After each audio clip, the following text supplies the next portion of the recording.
হচ্ছেন সিমলাগড়, আর এই সিমলাগড় এলাকাতেই এই জিটি রোড রয়েছে। জিটি রোডের পাশেই বেশ কিছু ধানের ব্যবসাদার রয়েছে। তারা করছে কি, প্রচুর পরিমাণে ধান এই রোডের পাশে শুকোতে দিচ্ছে।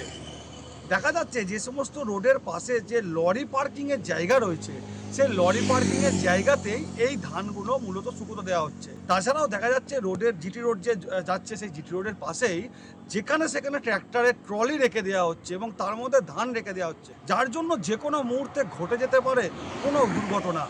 এমনটাই দাবি করছে এলাকার স্থানীয় মানুষজন। কিন্তু এখন প্রশ্ন হচ্ছে, এই যে জিটি রোড একটা ব্যস্ততম রাস্তা, এই জিটি রোডেতেই এই ধরনের ব্যবসাদাররা কিভাবে তাদের ধান রোদে শুকোচ্ছে?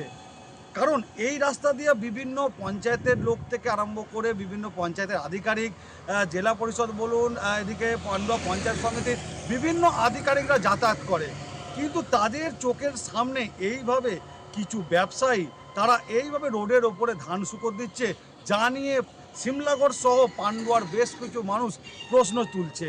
প্রশাসন ব্যাপারটাতে খুব উদাসীন দেখেছি। প্রশাসনের তরফ থেকে যদি একবার বলা হয় যে আপনার এতটা রাস্তা যদি না করে একটু সরু করে করেন, তাহলে রাস্তাটা অনেকটা ফাঁকা পাওয়া যেতে পারে।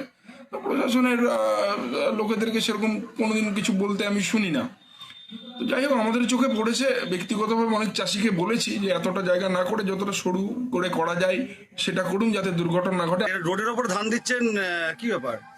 সবাই দিচ্ছে, আমরাও দিচ্ছি। সবাই দিচ্ছে মানে কারা দিচ্ছে? আর চাষিরা দিচ্ছে। আচ্ছা, এখানে চাষিরা ধান দিচ্ছে। আচ্ছা, এই সব চাষির মালটা কি আপনার? আমার কোথায় হবে?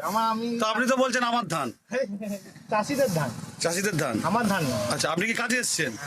এখন দেখার বিষয়, এই যে রোডের পাশে ধান শুকোতে দেওয়া, এই ধান কবে শুকোতে দেওয়া বন্ধ করা হয়? আমার শহর পান্ডুয়া থেকে সেলিমের সঙ্গে সুমন চক্রবর্তী, কলকাতা টিভি।